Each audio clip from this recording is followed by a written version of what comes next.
Bonne année à tous, bonne année 2024. Bienvenue dans notre deuxième épisode d'Éclat d'écrin. Pour parler du mois de janvier, on va accueillir au bar de l'Écrin Marie-Jeanne Onoff, notre animatrice principale. Bonjour Tim. Bonjour Marie-Jeanne. Alors, mois de janvier, beaucoup de choses. Beaucoup de choses. On commence par le 14 janvier.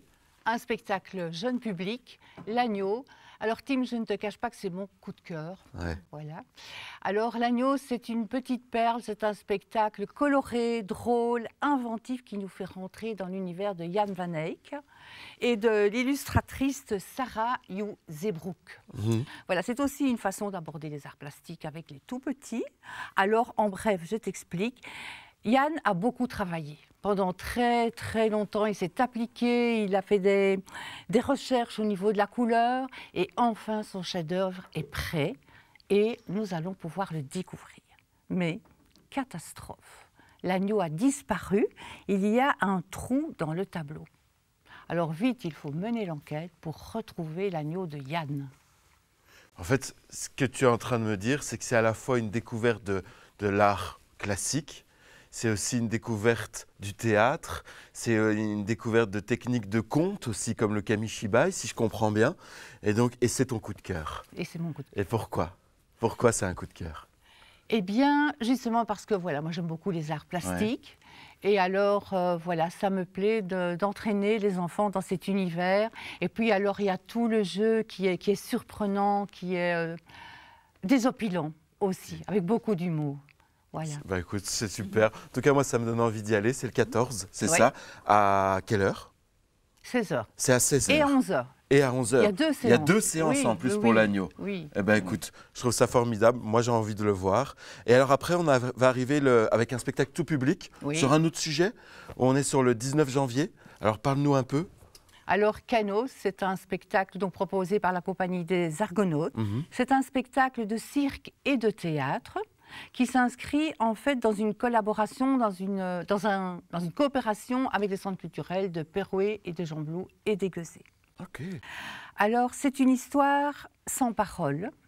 Les artistes, uniquement à travers une expression acrobatique, vous racontez l'histoire de 3 personnes qui sont en exil, en fait. Elles sont embarquées sur un bateau, comme des milliers d'autres encore aujourd'hui, malheureusement. Et là, voilà, elles vont traverser des mers, des océans, et dans l'espoir de trouver un avenir meilleur. Okay. Alors, je ne te cache pas que c'est un travail remarquable, tant au point de vue de la prestation, de la conception du spectacle, mais c'est un spectacle aussi émouvant et qui m'a profondément touchée. Ah oui. Mais écoute, moi j'ai eu la chance, tu m'as emmené avec toi, le voir à leur sortie de oui. résidence à Marchand-Famenne. Et je rejoins tes mots sur ça, où en fait c'est du théâtre-cirque, mais ils vont bien au-delà. Ils racontent vraiment cette histoire ô combien touchante et en tout cas, moi, j'ai hâte de le revoir. Oui, beaucoup d'émotions et de poésie. Oui, c'était fort, c'était vraiment fort. C'est un spectacle qui nous marque encore bien après. Et avec cette coopération, en plus, la veille, on va avoir les écoles qui vont venir le découvrir. Oui, ça, là aussi, voilà, on peut être très fiers de ce moment. Donc, c'est un moment de médiation artistique où des élèves de Gembloux, Perouet et Aiguezé vont passer la journée au centre culturel. Ils vont regarder le spectacle, avoir une rencontre avec les comédiens, et puis ils vont manger ensemble. Ce qui est très bien, apprendre à se connaître. Et puis après, ils vont participer à des ateliers artistiques qu'ils auront choisis pour traduire en fait leur vécu et leurs émotions.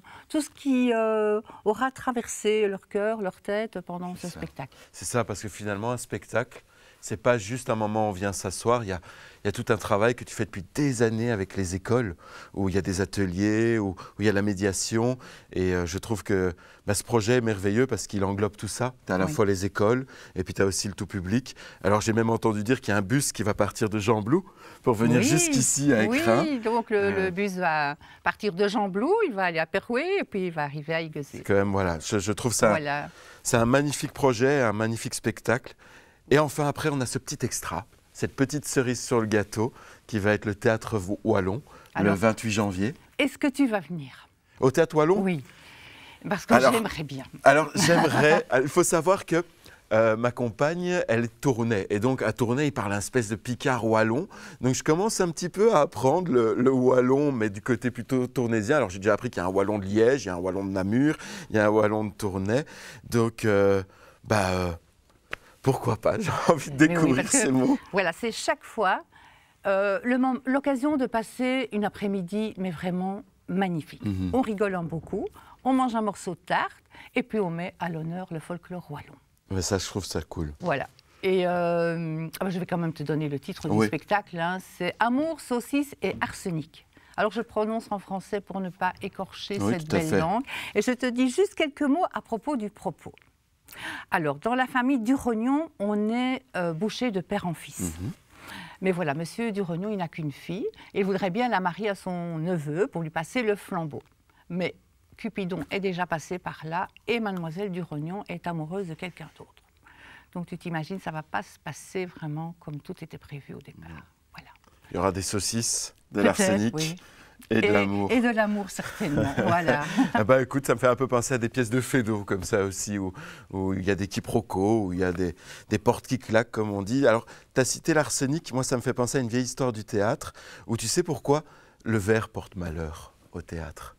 Eh bien oui, hein, parce que dans la texture en fait de la peinture, il y a c'était de l'arsenic en fait. C'était de l'arsenic en fait. Et donc. Avec la chaleur des bougies, avec le fait que les comédiens touchaient les murs, etc., il est arrivé que des comédiens meurent sur le plateau. Ils étaient empoisonnés en quelque sorte. Et donc par les produits, on a interdit la couleur verte, effectivement. Voilà. Et donc voilà, d'un seul coup, je pense à ça. On verra s'il y a du vert sur le plateau. On verra si les gens meurent. Écoute, non, on est là pour s'amuser. Bien sûr, mais ouais. Moi, j'avais vu comme ça une pièce de René de Obaldia qui s'appelait Deux femmes pour un chauffeur, et c'est pour un fantôme. Et c'était l'histoire d'un homme qui mourait d'un accident. Et son fantôme venait, et les deux femmes venaient expliquer pourquoi.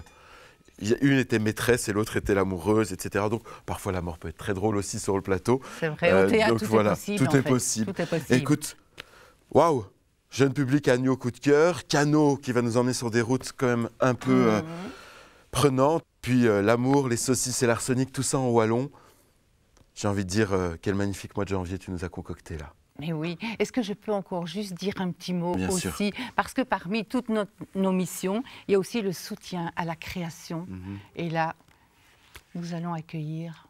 Agnès? Agnès. Ah oui, d'accord. C'est vrai. J'ai hâte de la rencontrer d'ailleurs. Merci beaucoup Marie-Jeanne.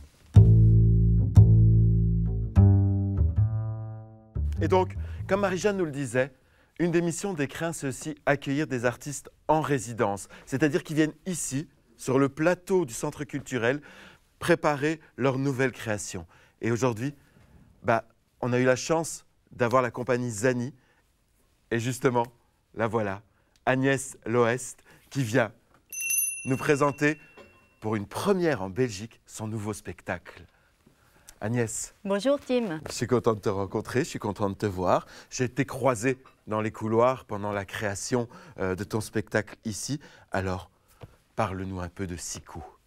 Sikou, l'eau en moi, c'est un spectacle sur l'eau, sur l'importance, la préciosité de l'eau, à la fois sa fragilité mais aussi sa force, pour donner envie à chacun d'en prendre soin. D'accord. Alors, parle-nous un peu. Tu es seul sur le plateau, tu es accompagné d'accessoires, il y a d'autres personnes. Parle-nous un peu du spectacle. Oui, tout à fait. C'est un spectacle, donc c'est une histoire qu'on a créée en fait en création, avec des objets, avec une bâche plastique pour parler de l'eau, avec de l'eau aussi, des réverbérations d'eau, et avec Sikou, qui est un personnage un peu mystérieux, qui va être en fait en glace et qui du coup va évoluer pendant le spectacle pour parler de sa fragilité. Et donc il y a juste Sikou sur scène, des objets, finalement du théâtre-objet, et de la lumière, du son. Pas de son, enfin il y a des sonorités qui viennent de l'eau elle-même. C'est ça. Il y a l'eau qui est réverbérée, il y a des vidéos aussi, et des marionnettes aussi d'ombre, voilà. Ah ben, ouais. Ça donne envie. Je sais que tu as eu une première phase de résidence ici, tu as eu une deuxième phase de résidence ici, et donc on a la première qui est prévue. tout à fait, le 21 janvier à 16 h. Ici. Oui, ce sera un Ok. grand moment, bien sûr, pour nous. Et alors, on est comment avant cette première? Comment on est à l'intérieur? Ah, c'est l'ébullition. L'ébullition. Oui, oui, c'est tenir pendant C'est une ça. année, en fait. Il y a eu beaucoup de temps de recherche. Mhm. Et puis, il y a eu ces essais, ces doutes, ces réflexions, ces élans. Et alors, c'est pour ça aussi que c'est important les moments de résidence, parce qu'on a pu faire des bancs d'essai, pouvoir le montrer aux enfants. Et donc, c'est tenir et cette envie de le donner. Donc c'est ça, tu as déjà eu un petit public test pour des, Oui, oui. pour des petits morceaux? Avec des enfants, Chouette. même la sur totalité déjà? la totalité, Chouette. tout à fait. Ah ouais. Oui, oui. L'eau, comment cette idée, alors bien sûr, il va de soi, en plus à la sortie de notre chère COP28, on sait à quel point l'environnement, on sait à quel point l'eau, la terre est importante, mais comment est venue cette envie de nous parler de l'eau? Alors en fait, la compagnie a une vocation vraiment écologique. Mhm. Et ça a démarré avec le spectacle Goutte d'eau, que nous avons joué d'ailleurs en septembre ici, et qui vient de se clôturer parce que Goutte d'eau a été créé en 2007, donc il y a longtemps, Ouais. et qui parlait de l'importance de l'eau, et sous la forme d'un conte traditionnel. Et puis, il y a eu le Covid. Moi, j'ai repris en fait le spectacle, la compagnie, et je tournais le spectacle pendant le Covid en chantant « Qui a de l'eau a ce qu'il lui faut ». Et je me suis vraiment rendu compte à ce moment-là que c'était important, que c'était une force que nous avons, sur laquelle on peut s'appuyer, qui est là pour tous, et dans ce temps de crise qui pouvait être rassurante en fait aussi. Et puis l'envie aussi d'en parler autrement aujourd'hui par rapport à cette fragilité, cette menace. Il faut savoir qu'en décembre 2022, l'eau est rentrée en bourse, donc il y a toute la problématique aussi de la privatisation, des changements climatiques. Bien sûr. Mais une envie ici d'axer sur la préciosité et de donner envie d'en prendre soin par l'émerveillement en fait, vraiment par sa beauté et pas pour venir donner une leçon, mais voilà. C'est ça, et en fait avec Sikou, tu personnalises, tu rends vivant l'eau qui est déjà vivante, et ça permet aussi de s'identifier et de comprendre l'importance de tout ça. Bah, écoute, et après on a déjà des petites idées dans ces valises pour le prochain. Alors je sais qu'on est au tout début de la nouvelle, mais bon, on peut déjà se dire, tiens, moi, Agnès, j'aimerais peut-être après parler de ça. Est-ce qu'il y a ça? Oui, il y a ça, c'est vrai. Savoir. Ben, pourquoi pas. Il y a, donc on a un autre spectacle qui est Homme de papier, qui est un spectacle de marionnettes sans parole. C'est deux hommes de papier de tailles différentes qui se rencontrent et qui essayent de voir comment leurs deux univers sont différents, mais aussi comment ils peuvent être complémentaires. Si j'ai bien plus ou moins saisi l'objet d'Homme de papier. Non, c'est très juste. Voilà. C'est juste un homme de papier et un homme d'écume, parce que ça. lui, il vient en fait de la mer, donc ça parle de la rencontre et de la solidarité. Et en fait, ça a été aussi pour moi une rencontre avec Pascal Guérand, avec qui on manipule en fait les marionnettes. On utilise la technique bunraku, qui est une technique japonaise de manipulation à deux. Et c'est un moment magnifique parce qu'on est ensemble sur la même marionnette. Donc il y a vraiment une coordination. Donc on a très envie de reprendre ça. Et voilà, sur un monde végétal peut-être. D'accord. Voilà. Donc finalement, donner vie aux objets, donner vie à la matière, aux éléments, c'est un peu ce qui te passionne. Oui, c'est vrai, tout à fait. Les utiliser comme média. Je comprends. Ici, ce qui est avec Sikou assez fantastique, c'est que la matière est vivante, comme tu disais, et garde une trace, la mémoire qui est dedans. Donc... Je suis un peu gêné, je t'ai rien proposé. Si tu veux un verre d'eau, mais oui. Alors on va demander un verre d'eau à notre barman. Et puis je te souhaite comment... Alors on dit souvent merde avant les soirs de première. Oui. Alors je te souhaite ça. Oui. Je te souhaite vraiment tout le succès pour Sikou. Et nous en tout cas, je le sais très bien, on est vraiment heureux de t'accueillir ici pour cette première. Eh ben, je prends santé alors. Hein. À Sikou.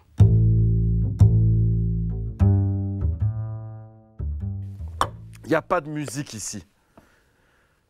Pourtant, à Écrin, il y a souvent de la musique avec les captations. D'ailleurs, je vois Fatou Traoré qui arrive. C'est la prochaine personne qui vient pour les captations le 18 janvier. Fatou, viens. Bonjour. Bonjour Fatou. Bonjour. Dis donc, je vois que tu n'es pas venue seule. Non. Ah ben, on va commencer par ça. Parce que, mine de rien, c'est impressionnant. Moi, j'ai l'impression que c'est une kora, mais il Pas manque tout quand à même fait. des cordes. Parle-nous un peu de ça. Alors on pourrait dire que c'est le neveu de la kora. Et on l'appelle le kamele ngoni. Le kamele ngoni. Voilà. Eh ben, dis donc, c'est un bel instrument. Fatou, on te connaît en tant que chorégraphe, en tant que danseuse, en tant que metteuse en scène, un petit peu moins en tant que chef de groupe de musique, j'ai envie de dire, même si je n'aime pas trop le mot chef, disons, avec un groupe de musique. Parle-nous un peu de tout ça. Parle-nous un peu de ton histoire. Parle-nous un peu de comment cette musicienne, aujourd'hui grand-mère, est arrivée là. Alors, Grande question, hein? oui, grand-mère, donc ça veut dire qu'il y a du temps qui a passé. Oui. La musique a toujours été là, dans tous les projets chorégraphiques. Elle a toujours été là, elle a toujours été live. Donc j'ai une mémoire de musique dans le corps et j'ai vraiment fréquenté des musiciens tout le long de ma carrière de chorégraphe et danseuse. Et un jour, on m'a offert un instrument, celui-là. Et donc, j'ai commencé à danser, mais juste avec mes doigts sur cet instrument. Et puis, il y a une douzaine d'années, j'ai rencontré le chœur de Pachiva Company. Et à ce moment-là, j'ai aussi convoqué ma voix, qui n'était pas forcément là dans mon travail. Et petit à petit, la danse des doigts et ma voix se sont rencontrées. Donc d'abord de manière très intime dans le cercle de la famille. Et puis, je dois dire que si je passe un peu de temps, on parlait du Covid tout à l'heure, et la période du Covid a été un moment où on s'est retrouvés dans la rue, dans ma rue, la rue avenue Jean Volders. Donc, je commençais à jouer un peu avec mon instrument dans la rue. Et puis, j'ai été invitée en tant qu'artiste, puisqu'on demandait à ce moment-là aussi aux artistes de donner un peu de vie, et notamment dans un lieu à Bruxelles qui s'appelle le Piano Fabrique, où on m'a demandé de venir acter en tant qu'artiste dans une vitrine. Et je n'avais pas envie de danser dans cette vitrine. Donc, je suis venue avec mon instrument. Et à ce moment-là, le directeur du centre culturel m'a entendu jouer et m'a dit « mais on doit vous offrir une scène ». Et donc j'ai fait mon premier concert. Et j'avais un bon cachet, donc j'ai invité 2 musiciens à venir m'accompagner. Et puis on a joué à plusieurs occasions. Et on a enregistré en 2022, en mai. Et là, on a eu envie de convier encore d'autres musiciens. Donc 2 autres musiciens. Donc, pour parler de l'orchestration, à ce moment-là, on a enregistré donc avec Dorian Bast, trompette, guitare, et puis Vincent Noiret à la contrebasse, et puis Sylvain de Biesieux au saxophone, et Elie Rabinovitch aux percussions. Et donc, voilà, on a laissé cet enregistrement, et puis il y a un an, le Théâtre 140 m'a demandé si je connaissais des groupes, donc j'ai nommé les gens avec qui je travaillais à ce moment-là, Laïla Amézian, Pachiva Company, et puis des amis musiciens. Et puis je me suis dit, tiens, je vais glisser l'enregistrement de ce qu'on a fait. Et on m'a invitée. Et dans la même période, je travaillais ici en résidence avec la compagnie Tempo Deol, donc à un autre endroit. Et puis j'ai rencontré Christophe, et puis il m'a parlé des fameux captations que vous faisiez ici. Et donc, les choses se La sont... rencontre, de la la rencontre, rencontre, de la rencontre. et puis voilà. Tout n'est qu'une histoire de rencontre, en fait. Je crois, et puis parfois de synchronicité, et puis parfois d'apparaître à un endroit où on ne nous attend pas. Donc en l'occurrence, pour moi, c'est vraiment ça aujourd'hui. Moi, je ne suis pas musicien, mais l'histoire que tu me racontes ici me fait fantasmer à ces musiciens qui se réunissent dans un club de jazz sans se connaître et qui vont partir d'une ligne de musique pour après s'amuser dessus et se rencontrer par la musique. Est-ce que finalement, le jazz a une importance aussi dans ta musique? En tout cas, oui, parce que ça a été ma première rencontre en Belgique. Je suis arrivée en Belgique pour danser avec Anne-Theresa de Kerschmecker. Et quand j'ai commencé mon travail, il y avait un club de jazz qui s'appelait le CAI à Bruxelles, où j'allais voir tous les mercredis à Camoun et puis d'autres jours, d'autres musiciens. Et à un moment donné, j'ai eu envie d'être dans cette complicité j'étais éblouie et j'avais envie de vivre ça. Donc je leur ai demandé qu'on travaille ensemble. Ils ont dit oui à ce moment-là. Et donc j'ai été traversée par cette musique de l'intérieur et par le corps.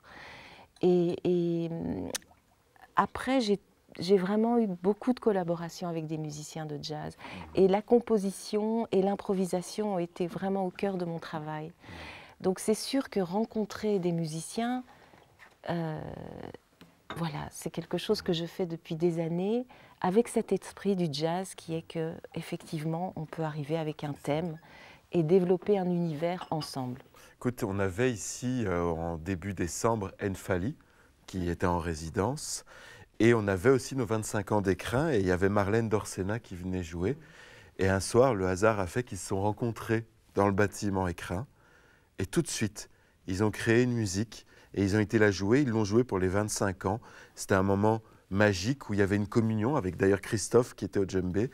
Et je trouve que la musique permet ça aussi. Permet cette rencontre, permet de parler un langage universel. Tout à fait. Permet vraiment d'ouvrir plein d'esprits. Et les cœurs. Et le cœur, on passe par beaucoup d'émotions là, entre la discussion autour des spectacles, puis ensuite l'eau, maintenant on arrive avec toi, avec la musique. Moi je trouve que tu es au bon endroit aussi, parce que les captations, c'est un moment qui est gratuit. Les gens viennent pour écouter, et toi, bah, ton concert il est filmé, et tu nous offres aussi ça. Et tu offres ça au public. Et donc je tiens toujours à bien préciser au public que venez, c'est gratuit, venez écouter les captations, venez écouter Fatou. Oui, avec ce band et avec cette musique que j'appelle Falana, là où tout commence. Là où tout commence. Ouais. Eh ben, je te propose non pas de commencer, mais de terminer. On va libérer notre serveur. Oui. Est-ce que tu serais d'accord de nous offrir un petit moment de musique suspendu? Oui. Suspendu, une petite improvisation. Avec plaisir.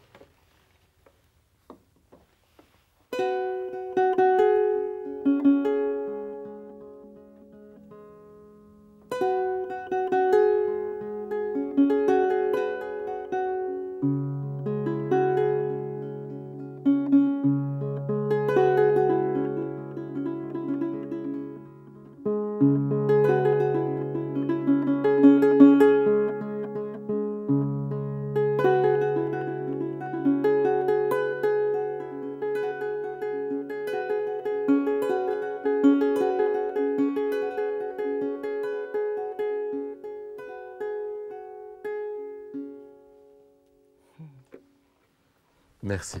Merci beaucoup. Au revoir. Au revoir, je te laisse continuer ton chemin. On se retrouve bientôt. Merci à tous d'avoir partagé ce moment dans le bar Écrin. Merci à Christophe Daven, merci à Simon, merci à Benoît, merci à Marie-Jeanne, merci à Agnès, merci à Fatou. Bref, merci à tout le monde de partager un peu d'humain parmi nous. Car c'est ça, Écrin, c'est l'humain avant tout.